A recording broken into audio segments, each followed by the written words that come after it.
জামাত এখন সকাল বিকাল বিএনপির বিরুদ্ধে যতটা বক্তব্য দেয় আওয়ামী লীগের বিরুদ্ধে কিচ্ছু বলে না। আওয়ামী লীগ এত বড় অপরাধী দল, শিবিরের এত নেতৃবৃন্দকে গুম করেছে, খুন করেছে, হত্যা করেছে, ক্রসফায়ার দিয়েছে, জামাতের নেতৃবৃন্দকে খুন করেছে। তারপরে এই আওয়ামী লীগের বিরুদ্ধে এখন জামাতের কথা নয়, জামাতের এখন মূল বক্তব্য হলো বিএনপির বিরুদ্ধে। বিএনপি কি করছে তাহলে? তারা কি আওয়ামী লীগের বিরুদ্ধে বলছে না জামাতের বিরুদ্ধে বলছে? বিএনপি আপনি দেখবেন যে বিএনপি হ্যাঁ জামাতের বিষয়ে তো বিএনপি সমালোচনা করে, এটা তো সত্য। আবার তারা কিন্তু আওয়ামী লীগের ব্যাপারেও কিন্তু কথা বলে। যেমন গতকালও আমি মির্জা ফখরুল ইসলাম আলমগীরের বক্তব্য শুনলাম, তিনি হাসিনাকে বললেন শুধু হাসিনা বলা যাবে না, মনস্টার বলতে হবে, তাই না?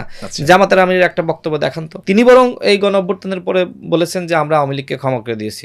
এই গণঅভ্যুত্থানের পরে তিনি বলেছেন যে ভারতের সাথে আমাদের সম্পর্ক তৈরি করতে হবে। তার মানে একই কথা জামাতের আমির বললে কোনো প্রবলেম হচ্ছে না, কোনো সমালোচনা নাই। হ্যাঁ, কিন্তু যখন এই কথাটা আমি বলবো তখন সমালোচনা। আমি যদি আপনার এই মানে টকশোতে বলি যে ভারতের সাথে আমাদের সুসম্পর্ক তৈরি করতে হবে ন্যায্যতা এবং সাম্যের ভিত্তিতে, দেখবেন আমার এই পরের লাইনটা কেটে দিয়েছে, শুধুমাত্র এতটুকু প্রচার করবে জামাতের সাথে ভারতের সাথে আমাদের সুসম্পর্ক তৈরি করতে হবে।